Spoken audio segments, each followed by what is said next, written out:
एक बार मृत्यु के देवता ने अपने एक दूत को धरती पर भेजा। एक स्त्री मर गई थी, उसकी आत्मा को लाना था। देवदूत आया, लेकिन वह वहां की स्थिति को देखकर दुविधा में पड़ गया। उसने देखा कि 3 छोटी छोटी बच्चियां उस स्त्री की लाश के पास पड़ी हुई हैं। एक अभी भी उस मृत स्त्री के स्तन से लगी हुई है, दूसरी बिलख बिलख कर रो रही है और तीसरी रोते रोते सो गई है। उसके आंसू उसकी आंखों के पास ही सूख गए हैं। 3 छोटी जुड़वा बच्चियां, माँ मर चुकी है, परिवार में और कोई है नहीं, पिता पहले ही मर चुका है। इनका क्या होगा, कौन इन्हें संभालेगा? यह सोचकर देवदूत को बहुत दुख हुआ।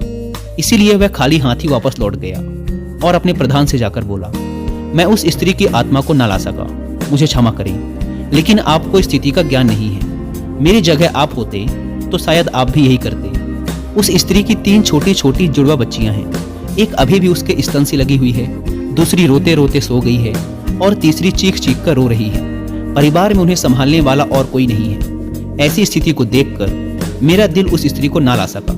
क्या ऐसा नहीं हो सकता कि उस स्त्री को कुछ समय और दे दिया जाए ताकि बच्चियां थोड़ी और बड़ी हो जाएं? यह सब सुनकर मृत्यु का देवता जोर से हंसा और बोला, तो तू ज्यादा समझदार हो गया है उस परमात्मा से भी, जिसकी मर्जी से जीवन मिलता है और जिसकी मर्जी से मृत्यु। तूने पाप तो बहुत बड़ा किया है और इसकी तुझे सजा मिलेगी, और सजा ये है कि तुझे पृथ्वी पर फेंक दिया जाएगा और तू तब तक वापस नहीं आ सकता जब तक तू अपनी इस मूर्खता पर 3 बार हंस नहीं लेगा। देवदूत राजी हो गया इस सजा को भोगने के लिए। उसे पूरा भरोसा था कि सही तो मैं ही हूँ, फिर हंसने का मौका ही क्यों आएगा। देवदूत को जमीन पर फेंक दिया गया। ठंड का मौसम था।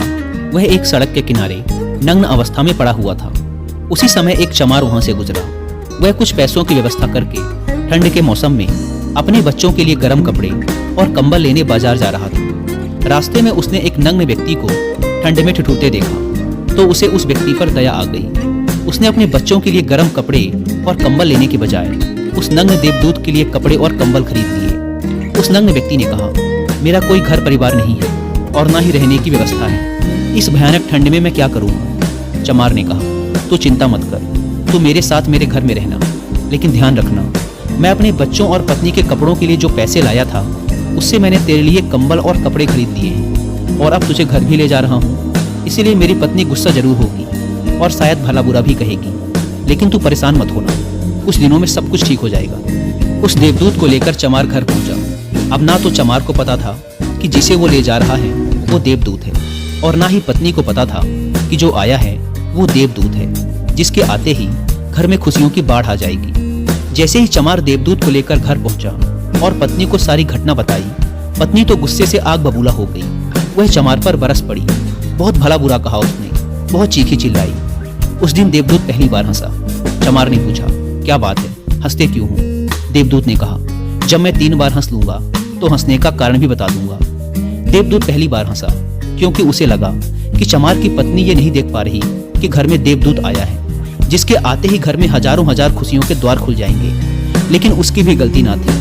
व्यक्ति देख कितनी दूर तक सकता है। वह तो बस इतना ही देख पा रही थी कि बच्चों के कपड़े और कंबल चले गए। जो खो गया उसे तो वो देख पा रही थी, लेकिन जो मिला है उसे वो ना देख सकी। तो देवदूत हंसा। उसे लगी अपनी मूर्खता कि ये पत्नी भी नहीं देख पा रही कि क्या घट रहा है। अब क्योंकि वो देवदूत था, इसीलिए सिर्फ 10 ही दिनों में उसने चमार का सारा काम सीख लिया।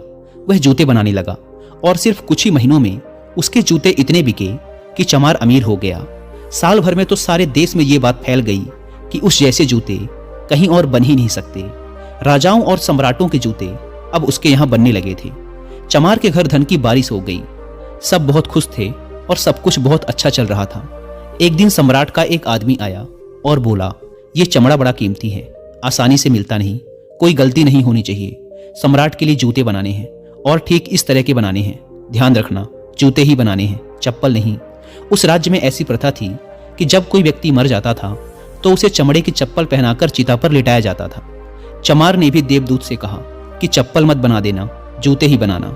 सम्राट का स्पष्ट आदेश है, और ध्यान रखना, चमड़ा सिर्फ इतना ही है, कोई गलती मत करना, वरना बड़ी मुसीबत में फंस सकते हैं। सम्राट का काम है। इतना कहने के बाद भी देवदूत ने उस चमड़े से चप्पल ही बनाई। जब चमार ने देखा कि देवदूत ने जूते की जगह चप्पल बनाई है तो वह आग बबूला हो गया। वह गुस्से में इतना पागल हो गया कि डंडा लेकर देवदूत को मारने दौड़ा। उसने कहा, तुझे बार बार समझाया था कि जूते ही बनाना, लेकिन तूने चप्पल बना दी। अब सम्राट हमें छोड़ेगा नहीं, तू तो मरेगा ही, लेकिन साथ ही मुझे और मेरे परिवार को भी फांसी लगवाएगा। इतना सुनते ही देवदूत खिलखिलाकर हंस पड़ा। उसी समय पीछे से दौड़ता हाँफता सम्राट का आदमी आया और बोला, जूते मत बनाना, चप्पल ही बनाना, क्योंकि सम्राट की मौत हो गई है। इतना सुनते ही चमार के हाथ से डंडा छूटकर नीचे गिर पड़ा। उसने देवदूत के पैर पकड़ लिए और कहा, मुझे माफ कर दो, मैंने तुझे मारा, मुझसे बहुत बड़ी भूल हो गई। देवदूत ने कहा, कोई बात नहीं, मैं अपनी सजा भुगत रहा हूं। चमार ने कहा, कौन सी सजा, और तुम हंस क्यों रहे हो? देवदूत ने कहा, जब 3 बार हंस लूंगा तो सब कुछ बता दूंगा। भविष्य अज्ञात है और सिवाय उस परमात्मा के किसी को नहीं पता कि आगे क्या होगा, और इंसान तो वैसे भी अपने अतीत के अनुभवों के अनुसार निर्णय लेता है। सम्राट जिंदा था तो जूते चाहिए थे, और मर गया तो चप्पल। देवदूत दोबारा हंसा, यह सोचकर कि भविष्य हमें ज्ञात नहीं और हम आकांक्षाएं करते रहते हैं, अनुमान लगाते हैं, जो कि पूरी तरह व्यर्थ है। हम इच्छा करते हैं कि यह घटेगा, लेकिन वो कभी नहीं घटता, क्योंकि कुछ और ही घटना तय है। हमारी नीति बिना हमसे पूछे चलती है, लेकिन हम बेवजह हो हल्ला मचाए रहते हैं। चाहिए चप्पल, लेकिन जूते बनवाते हैं। मरने का समय नजदीक आ रहा है, लेकिन हम जिंदगी का आयोजन करते हैं। तो देवदूत को लगा कि मुझे क्या पता कि उन लड़कियों का भविष्य क्या होगा, मैं बेवजह ही बीच में पड़ा। यही सब सोचकर अपनी मूर्खता पर आज देवदूत खिलखिलाकर हंसा था। इसी प्रकार कुछ वर्षों बाद एक तीसरी घटना घटी। देवदूत चमार की दुकान पर बैठा जूते बना रहा था। तभी वहां 3 जवान लड़कियां एक बूढ़ी औरत के साथ आईं। उन तीनों की शादी होने वाली थी, तो वो अपने लिए जूते का नाप देने आई थी। देवदूत उन्हें देखते ही पहचान गया कि ये वही तीनों लड़कियां हैं जिन्हें वो उनकी मृत मां के पास छोड़कर आया था, जिनके कारण आज वो ये सजा भुगत रहा है। वो तीनों देखने में स्वस्थ थी, सुंदर थी, और उन्हें देखकर लग रहा था जैसे वो किसी बड़े घराने में पली बढ़ी हों। उसने उनसे पूछा, तुम्हारे साथ ये बूढ़ी औरत कौन है? बूढ़ी औरत ने जवाब दिया, ये मेरे पड़ोसन की लड़कियां हैं। बचपन में ही इनकी मां की मृत्यु हो गई थी। बेचारी बहुत गरीब थी, उसके पास खाने को भी ना था।